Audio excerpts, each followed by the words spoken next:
Hi guys, welcome back to another video. आज की video में चैप्टर नंबर 5 बिजनेस स्टडीज कक्षा 12वीं ऑर्गेनाइजिंग को अगले 5 मिनट के अंदर समाप्त करने जा रहे हैं। इस चैप्टर के नोट्स चाहिए तो डिस्क्रिप्शन में मिल जाएंगे।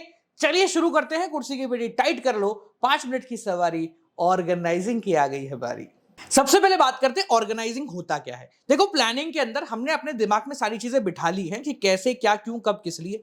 पर अब अगला काम है कि उसके हिसाब से एक पूरा ऑर्गेनाइजेशन खड़ा करना और उसके हिसाब से लोगों को अपने अपने काम अलॉट करना। यानी ऑर्गेनाइजिंग का मतलब होता है arranging everything in an orderly form, ताकि हम उससे मोस्ट एफिशिएंट यूज केस निकाल सके। अब ऑर्गेनाइजिंग करते कैसे, कौन कौन सा सीक्वेंस होता है, तो ध्यान से समझ लो। मान लो आपके पास एक पूरा केक है। अब सबसे पहला काम हम क्या करेंगे, उस केक के छोटे छोटे टुकड़े करेंगे ताकि हर एक बच्चे के पास वो केक पहुंच जाए। उसी प्रकार से ऑर्गेनाइजिंग के अंदर बहुत सारा काम है ऑर्गेनाइजेशन में।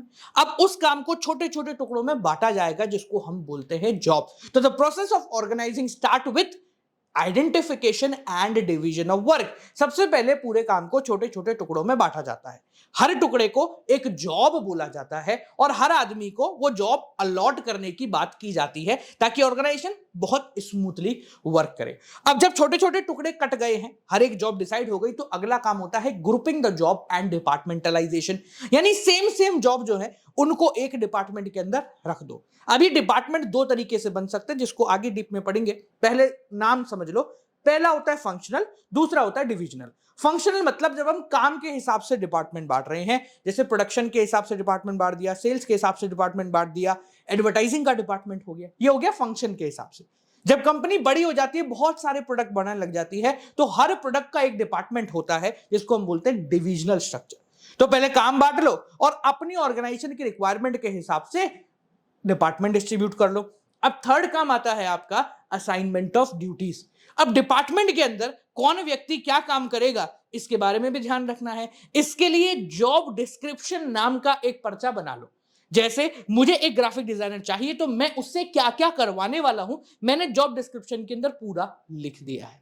अब आपने सारा काम कर लिया, तो fourth and the final process is establishing reporting relationship. सोच के देखो, अगर मेरा ग्राफिक डिजाइनर मेरे पास आए और बोले सर ये डिजाइन ठीक है क्या, एक बार आए अच्छा लगे, दिन में 200 बार आएगा, तो मेरे पास कोई काम धंधा नहीं है क्या।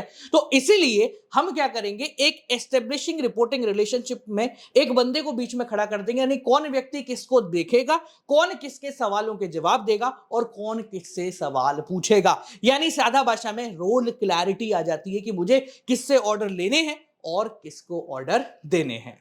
आगे बात करते हैं कि ऑर्गेनाइजिंग की जरूरत क्यों पड़ती है, what is the importance of organizing. देखो, सबसे पहली जरूरत इसलिए है ताकि जब भी हमें चेंज करना होगा हम स्पेसिफिक डिपार्टमेंट में कर लेंगे। पूरी ऑर्गेनाइजेशन इकट्ठी बंधी हुई होगी, किसको बदलना है किसको नहीं बदलना पता ही नहीं चलेगा। अगर आप प्रॉपर ऑर्गेनाइजिंग करते हैं, डिपार्टमेंट बांटेंगे, तो स्पेशलाइजेशन आना तय है, क्योंकि हर व्यक्ति अपना काम ही कर रहा है। ये वर्किंग रिलेशनशिप डिफाइन करता है कि आपको क्या काम करना है, कैसे करना है, क्यों करना है, और साथ साथ में एडमिनिस्ट्रेशन करने में बहुत ज्यादा मदद करता है। क्योंकि अगर डिपार्टमेंट में गया प्रोडक्शन का, तो उस डिपार्टमेंट में बैठे हुए सारे लोग सिर्फ प्रोडक्शन कर रहे हैं, तो उनको देखना काफी ज्यादा आसान हो गया। और एक कॉमन इंपॉर्टेंस आप डाल सकते हैं, ऑप्टिमम यूटिलाइजेशन ऑफ रिसोर्सेज, और साथ साथ में help in development of personal. हर व्यक्ति के डेवलपमेंट में काम करता है, क्योंकि आपको जो जॉब मिलेगी वो आपकी अथॉरिटी के हिसाब से ही हो रही होगी। अब इस पूरे के पूरे तामझाम को हम ऑर्गेनाइजेशन स्ट्रक्चर के नाम से समझते हैं। ऑर्गेनाइजेशन स्ट्रक्चर का मतलब, जैसे हमारी बॉडी का जो स्ट्रक्चर है वो हमारी हड्डियां हैं, कि यहां इतनी हड्डी है, यहां इतनी हड्डी है, यहां इतनी हड्डी, यहां इतनी हड्डी है। उसी प्रकार से ऑर्गेनाइजेशन स्ट्रक्चर का मतलब आपकी पूरी ऑर्गेनाइजेशन के अंदर कौन हेड होगा, कौन उसके नीचे आएगा, कैसे डिपार्टमेंट बटेंगे, किस डिपार्टमेंट में क्या होगा, मेरे ऊपर फोकस कीजिए। और साथ साथ में किस डिपार्टमेंट के अंदर कितने लोग हो सकते हैं, इसका पूरा ढांचा बनाना, इसको हम कहते हैं ऑर्गेनाइजेशन का पूरा स्ट्रक्चर। वो अपन पूरा चार्ट वार्ट बनाते हैं ना, वो ऑर्गेनाइजेशन का स्ट्रक्चर कहलाता है। अब ऑर्गेनाइजेशन स्ट्रक्चर छोटा होगा या बड़ा, ये डिपेंड करता है स्पैन ऑफ मैनेजमेंट पे। स्पैन ऑफ मैनेजमेंट का मतलब एक बंदे के अंदर कितने लोग काम कर रहे होंगे। अगर आपका काम सिर्फ देखरेख करने का है, तो आपके अंदर 100 लोगों को भी लगाया जा सकता है। पर अगर आप थोड़े स्पेशलिस्ट हो और बहुत बारीकी का काम है, तो आपके अंदर ज्यादा लोग काम नहीं कर सकते। जब स्ट्रक्चर की बात आती है तो दो प्रकार के स्ट्रक्चर आपको पढ़ने हैं, फंक्शनल एंड डिविजनल। सबसे पहले बात करते हैं फंक्शनल स्ट्रक्चर, ऐसा स्ट्रक्चर जिसके अंदर जॉब डिफाइन होती है on the basis of function, यानी काम के हिसाब से। प्रोडक्शन का डिपार्टमेंट, सेल्स का डिपार्टमेंट, एडवर्टाइजिंग का डिपार्टमेंट, आप क्या काम कर रहे हो उसके हिसाब से डिपार्टमेंट यहां पर बने हुए हैं। अगर आप इस प्रकार की डिपार्टमेंट स्ट्रक्चर के अंदर काम करते हैं तो सबसे पहला एक बात ध्यान रखनी है, इसके फायदे बहुत हैं। पहला फायदा इजी सुपरविजन, आप जिस कमरे में घुसो, आप प्रोडक्शन डिपार्टमेंट में घुसे, सब प्रोडक्शन का ही काम कर रहे हैं तो देखरेख करने में काफी ज्यादा आसानी होगी। स्पेशलाइजेशन आएगा क्योंकि हर व्यक्ति एक ही प्रकार का काम कर रहा है। मैनेजरियल एफिशिएंसी आपकी बढ़ जाएगी और ट्रेनिंग जो है वो बहुत अच्छी हो जाएगी क्योंकि एक दूसरे को देखते ही हम लोग काम कर रहे होंगे। अच्छा, फायदा है तो नुकसान भी है। फ्लेक्सिबिलिटी इसके अंदर नहीं आती। जैसे फॉर एग्जांपल मान लो सेल्स डिपार्टमेंट में कोई बीमार पड़ गया तो प्रोडक्शन डिपार्टमेंट का बंदा सेल्स डिपार्टमेंट में जाके काम नहीं कर सकता क्योंकि उसको पता ही नहीं है, क्योंकि उसने कभी देखा ही नहीं है। ठीक है। सेकंड है कि आपके डिपार्टमेंटल गोल बहुत ज्यादा बड़े हो जाते हैं। मतलब प्रोडक्शन वाला बोला मेरा काम है सामान बनाना, अब बेचे नहीं बेचे मेरे को उससे क्या लेना देना, तो वो नुकसान का काम है। तीसरा आता है आप अकाउंटेबिलिटी जज नहीं कर सकते, किसकी गलती है कैसे पता करोगे। प्रोडक्शन वाला बोलेगा मैंने तो बना दिया, सेल वाला बोलेगा इसने गलत बनाया, एडवर्टाइजिंग वाला बोलेगा मेरे पास आया ही नहीं, तो किसकी गलती है हम पता नहीं कर सकते। इसलिए जब ऑर्गेनाइजेशन बढ़ जाती है तो हम थोड़ा बड़े स्ट्रक्चर की तरफ आ जाते हैं जिसको हम बोलते हैं डिविजनल ऑर्गेनाइजेशनल स्ट्रक्चर। ये ऐसा स्ट्रक्चर है जब आपकी ऑर्गेनाइजेशन बहुत बड़ी हो जाएगी, कई सारे प्रोडक्ट आप बनाने लग जाओगे तो आप हर प्रोडक्ट का एक अलग डिपार्टमेंट बना दोगे। फॉर एग्जांपल मान लीजिए कि मैं क्या कहते हैं गेम्स की मेरी कंपनी है, गेम्स के सामान मैं बनाता हूं, तो मैंने टेनिस को लेकर एक पूरा डिपार्टमेंट अलग कर दिया, बैडमिंटन को लेकर एक पूरा डिपार्टमेंट अलग कर दिया जहां पर अलग अलग काम हो रहे होंगे। अब जब इसकी बात कर रहे हैं तो फायदा क्या है इसका। सबसे पहला डिसीजन मेकिंग फास्ट हो जाती है, टेनिस में कुछ बदलाव करना है तो उसको वहां कर लिया, बैडमिंटन वाले से पूछने की जरूरत नहीं है। अकाउंटेबिलिटी इजी हो जाती है, अगर टेनिस का काम खराब जा रहा है, सेल्स डाउन हो रही है तो मैं उससे पकड़ लूंगा भाई क्यों कम हो रही है। एक्सपेंशन और ग्रोथ करने में मदद मिलता है। मेरे को क्रिकेट के लिए भी एक नई फैक्ट्री डालनी है जिसमें सारा तामझाम मेरा प्रोड्यूस हो जाए, तो बाकियों से पूछने की जरूरत नहीं, मैं एक नई फैक्ट्री इनको छेड़े बिना डाल सकता हूं। इसके नुकसान भी बहुत सारे हैं, ज्यादा रिसोर्सेज चाहिए, जो इसको चाहिए वो उसको भी चाहिए होगा, बहुत ज्यादा नुकसान है। भैया टेनिस वाली फैक्ट्री के अंदर 2 एसी लगे हुए, बैडमिंटन वाली में नहीं लगे हुए, काहे नहीं लगाए मेरे लिए, इसलिए भी लड़ सकते हैं। कॉन्फ्लिक्ट ही बहुत ज्यादा हो सकता है और साथ साथ में प्रोडक्ट के ऊपर फोकस हो जाता है। भाई देखो कभी कभी है ना आपको ऑर्गेनाइजेशन एज अ होल सोचना पड़ता है, पर भाई टेनिस वाला बोलेगा मेरे को मेरे से लेना था, बैडमिंटन वाले से मेरे को लेना देना है ही नहीं। ठीक है, तो यहां पर आप प्रोडक्ट को सुप्रीम मान लेते हो, ऑर्गेनाइजेशन आपके लिए काफी ज्यादा छोटी हो जाती है। इसके अलावा 2 प्रकार के स्ट्रक्चर और हैं जो आपको पढ़ने हैं, पहला फॉर्मल और दूसरा इनफॉर्मल। जब फॉर्मल ऑर्गेनाइजेशन की बात करते हैं तो भाई देखो सीधी सी बात है, ये वो स्ट्रक्चर है जो कि अपने आप क्रिएट हुआ है। मैं बॉस हूं, मैं अपने एम्प्लॉय से बात करूंगा, ये एक फॉर्मल रिलेशन हो गया जहां पर मैं उससे बात कर रहा हूं। ठीक है, ये अपना काम करते करते डिफाइन किया जाता है कि ये हेड है, ये सब हेड है, ये इससे भी नीचे होगा। ये बताता है कि आप कम्युनिकेशन कैसे करोगे, आपकी पावर अथॉरिटी, ये सब डिफाइन करता है। अगर आप इस प्रकार के स्ट्रक्चर के अंदर काम करते हो तो आपका सिस्टमैटिक काम हो रहा होगा, फायदा है इसका। दूसरा फायदा है कि ऑर्गेनाइजेशन का गोल पूरा होगा, क्योंकि भाई मैं बॉस हूं तो मैं अपना तो काम करवाऊंगा ही करवाऊंगा ना। या सादा भाषा में बोले तो फॉर्मली जब हम बात कर रहे हैं, फॉर्मली मतलब ये मान लो काम काम की बातें, तो वो स्ट्रक्चर जो सिर्फ काम काम की बातें करता है। एफिशिएंट हो जाएगी ऑर्गेनाइजेशन, बहुत बढ़िया। एक चेन ऑफ कमांड बन जाएगी, कम्युनिकेशन करने के लिए एक चेन जनरेट हो जाएगी। ज्यादा एम्फेसिस रहेगा ऑर्गेनाइजेशन के गोल को पूरा करने के लिए, वर्क पे काफी ज्यादा कंसंट्रेशन हो जाएगा। नुकसान है बहुत सारे भैया, अगर सब कुछ फॉर्मल होगा, हाँ जी सर, जी सर, नमस्कार सर, ऐसे ही करके बात होगी तो काम बहुत आराम से होगा क्योंकि 10 लोगों से अप्रूवल लेना पड़ेगा। सोशल लीड, पर्सनल लीड, हंसना खाना नहाना धोना खेलना कूदना, इनके बारे में तो बात ही नहीं कर रहे, सिर्फ काम कर रहे हैं। हम मशीन है क्या? सिर्फ काम पे ही काम होता है, इसलिए एम्फसाइज ऑन वर्क ओनली। तो भैया ये स्ट्रक्चर अच्छा तो है पर इतना भी अच्छा नहीं है। इसके लिए दूसरा स्ट्रक्चर अपने आप बनता है, उसको हम कहते हैं इनफॉर्मल स्ट्रक्चर। याद रखना, इनफॉर्मल स्ट्रक्चर अपने आप क्रिएट होता है, कोई भी इसको बनाता नहीं है। इनफॉर्मल स्ट्रक्चर का मतलब है कि हाँ यार तू मेरा बॉस है, पर वो ऑफिस के अंदर, ऑफिस के बाहर तो अपन दोस्त छे, आपस में बात करेंगे, खुश रहेंगे। ये अपने आप क्रिएट होता है, इसके अंदर कोई अथॉरिटी नहीं है, कोई रिस्पॉन्सिबिलिटी नहीं, सब यार हैं, आजा भाई मस्त मजे में काम अपन कर रहे होंगे। फायदा क्या है? कम्युनिकेशन बहुत फास्ट होता है। मेरे को जरूरत पड़ी मैं जाके सीधा बोल दे, देख यार मेरे को तेरी ये बात पसंद है, काम खत्म, न किसी से पूछना न किसी से ताछना। सोशल नीड पूरी जाती है, दोस्ती यारी बर्थडे पार्टी सब कुछ पूरी हो जाती है। करेक्ट फीडबैक आता है। चाय की थड़ी पे जो डिस्कशन होता है ना ऑर्गेनाइजेशन के बारे में, वो दुनिया में कहीं पे भी नहीं होता, पर नुकसान बहुत है। रूमर्स पानी की तरह फैलते हैं। अरे तूने देखा क्या, कल बॉस इसको छोड़ने गए तो मेरे को तो पहले से ही लग रहा।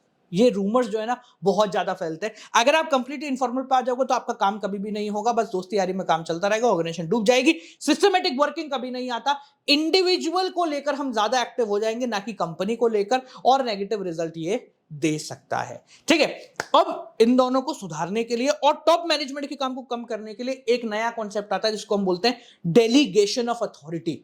अब डेलीगेशन ऑफ अथॉरिटी का मतलब क्या है? जब मैनेजर अपने काम से बहुत ज्यादा ओवरबर्डन हो गया, मेरे पास बहुत ज्यादा काम है, तो वो अपने काम को कुछ 2-4 लोगों के बीच में बांट देता है, उसको हम बोलते हैं डेलीगेट करना, यानी अपने काम को 2-4 छोटे मोटे कुछ खास खास लोगों से करवा देना। डेलीगेशन ऑफ अथॉरिटी में 3 एलिमेंट्स आते हैं, responsibility, authority and accountability. Responsibility मतलब मेरा काम तुम्हें करना है, मेरे पास बहुत ज्यादा काम है तो मैंने क्या करा, 2 आदमी को ले देना, तू यार ये वाला काम मेरा निपटा दे, मेरा बॉस का काम है पर मैं तुझसे करवा रहा हूं, तू कर दे यार, बस यही करिए और कुछ मत करिए। ठीक है, तो यहां रिस्पॉन्सिबिलिटी का मतलब क्या है कि मैं आपसे काम करवा रहा हूं, या आपकी जिम्मेदारी, हिंदी बोलते हैं जिम्मेदारी है कि आपको ये काम करना है। ठीक है, ये अपवर्ड फ्लो होती है, जैसे जैसे ऑर्गेनाइजेशन में ऊपर जाओगे जिम्मेदारियां बढ़ती जाएंगी। दूसरा आता है अथॉरिटी, ताकत। अब देखो, जिम्मेदारी देने से कुछ नहीं होता, ताकत भी देनी चाहिए। ताकत मतलब पावर टू टेक डिसीजन। ठीक है, अपन ने फेयल के प्रिंसिपल पढ़ा था, authority must be balance with responsibility, ये दोनों बराबर होनी चाहिए। तो भैया यहां पर भी सेम कॉन्सेप्ट है, अगर रिस्पॉन्सिबिलिटी ऊपर जाते जाते बढ़ती है तो अथॉरिटी भी ऊपर जाते जाते बढ़ेगी, यानी कि जैसे जैसे ऑर्गेनाइजेशन में आपकी पदवती बढ़ती जाएगी, आपका पद बढ़ेगा, आपकी अथॉरिटी भी बढ़ती जाएगी। ठीक है, ये रूल्स रेगुलेशन सब फॉलो करने पड़ेंगे भैया, ध्यान रख लेना इसमें। ये अपवर्ड फ्लो होता है, ऊपर की तरफ जाता है, और अगर आपको काम करना है तो आपको अथॉरिटी चाहिए होगी, सीधी सी बात है। ठीक है, तो भैया आपको काम मिल गया, अथॉरिटी मिल गई, पर ये काम आप करोगे या नहीं करोगे, इसके लिए आपको मिलनी चाहिए अकाउंटेबिलिटी। अकाउंटेबिलिटी का मतलब होता है कि अगर काम नहीं हुआ तो मैं तेरा गला पकड़ लूंगा, अगर काम नहीं हुआ तो मैं तेरा गला पकड़ लूंगा। तो अथॉरिटी और रिस्पॉन्सिबिलिटी तो भैया दे दी जाती हैं, ये तो जबरदस्ती, तू जिम्मेदारी तेरी है, नहीं करा तो मैं मारूंगा पकड़ के। ठीक है, तो अकाउंटेबिलिटी इंपोज करी जाती है किसके ऊपर? जो काम कर रहा है। यानी कि फॉर एग्जांपल मैंने साइन करने के लिए 4 बंदों को बुला लिया, बहुत सारे कागज है, तुम साइन कर लो, मैंने उनको काम दिया, रिस्पॉन्सिबिलिटी दी, साइन करो, साथ साथ में अथॉरिटी दी, तुम्हारा साइन माना जाएगा। अब मैं अकाउंटेबिलिटी देता हूं कि अगर ये काम पूरा नहीं हुआ तो मैं तुम्हारी गर्दन पकड़ूंगा, क्योंकि मेरा बॉस भी मेरी गर्दन पकड़ रहा होगा। यानी कि ये ट्रांसफर नहीं होती है कभी भी, ये शेयर्ड होती है। मैं तेरे को पकड़ूंगा, मेरा बॉस मेरे को पकड़ेगा, क्योंकि उसने मुझे काम दिया था, मैंने तुमको काम दिया है। ठीक है, अब जरूरी क्यों है डेलीगेट करना? काम डेलीगेट करने से क्या होता है? सबसे पहला फायदा जो है इसका, मैनेजमेंट इजी हो जाता है। अगर मैनेजर जो है वो इससे साइन वाइन छोटे मोटे कामों में लगा रहेगा तो मेन काम कब करेगा, सोचने का काम कब करेगा?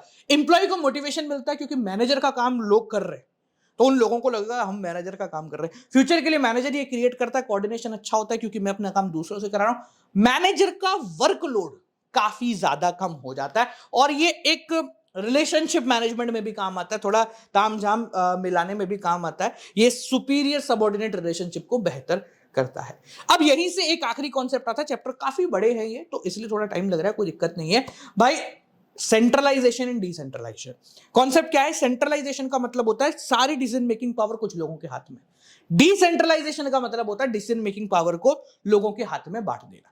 डेलीगेशन डिसेंट्रलाइजेशन दोनों अलग है। डेलीगेशन में मैं अपने इस वाले काम को 2-3 लोगों को दे रहा हूं, डिसेंट्रलाइजेशन पूरी ऑर्गेनाइजेशन में सारे कामों को आपस में बांट दिया गया है, सबके पास थोड़ी थोड़ी अथॉरिटी है, सबके पास थोड़ी थोड़ी रिस्पॉन्सिबिलिटी है। तो फयोल बाबा ने जो कहा था वो यहां पर भी लागू होगा कि आप कंप्लीटली सेंट्रलाइज और डिसेंट्रलाइज नहीं हो सकते। आपको फाइनेंशियल डिसीजन, मेन डिसीजन को सेंट्रलाइज रखना पड़ेगा, मेन डिसीजन मालिक ही लेगा, छोटे मोटे डिसीजन जो है वो आप अपनी ताकत के हिसाब से ले सकते हैं। जरूरी क्यों है काम को बांट देना सब लोगों को? अगर सारे डिसीजन मैं रखूंगा तो नुकसान क्या है, या काम को बांट दूंगा तो क्या फायदा होता है? अगर मैंने अपने काम को बांट दिया और हर व्यक्ति के पास अपने पास थोड़ी छोटी डिसीजन मेकिंग पावर है, तो क्या फायदा होगा? भविष्य के लिए मैनेजर डेवलप होंगे, क्योंकि उनको जिम्मेदारी लगेगी ना, यार मेरे को ये काम दे रखा है तो मेरे पे भरोसा कर रखा है। ठीक है, डिसीजन फटाफट से होंगे, उनके लिमिट का जो भी डिसीजन है वो अपने आप ले लेंगे, मुझसे पूछने की जरूरत नहीं करेंगे। और एक इनिशिएटिव डेवलप होता है सबऑर्डिनेट की कि यार ठीक है यार मैं कर लेता हूं काम को। ठीक है, टॉप लेवल मैनेजर थोड़ा रिलैक्स हो जाता है कि मुझे हर काम के लिए मेरे को नहीं पकड़ेंगे ये लोग, मुझे बस मेन काम के लिए ध्यान रखना है। ग्रोथ ऑर्गेनाइजेशन की बढ़ जाती, कंट्रोल ज्यादा आ जाता है, और टीम वर्क बहुत ज्यादा डेवलप हो जाता है। ठीक है, तो ये आपका ऑर्गेनाइजिंग चैप्टर पूरा हो गया। मैंने 5 बोला था, शायद 15 मिनट हो गई है। ठीक है, कोई बात नहीं है, पर ये चैप्टर काफी बड़ा था। मैंने काफी कोशिश करी इसको डिटेल्ड में समझाने की, तो आप इसको बार बार रिवाइज करके आगे पीछे करके देख लो। नोट्स चाहिए डिस्क्रिप्शन में मिल जाएंगे। मिलता है अगली वीडियो के साथ। Till then keep on watching.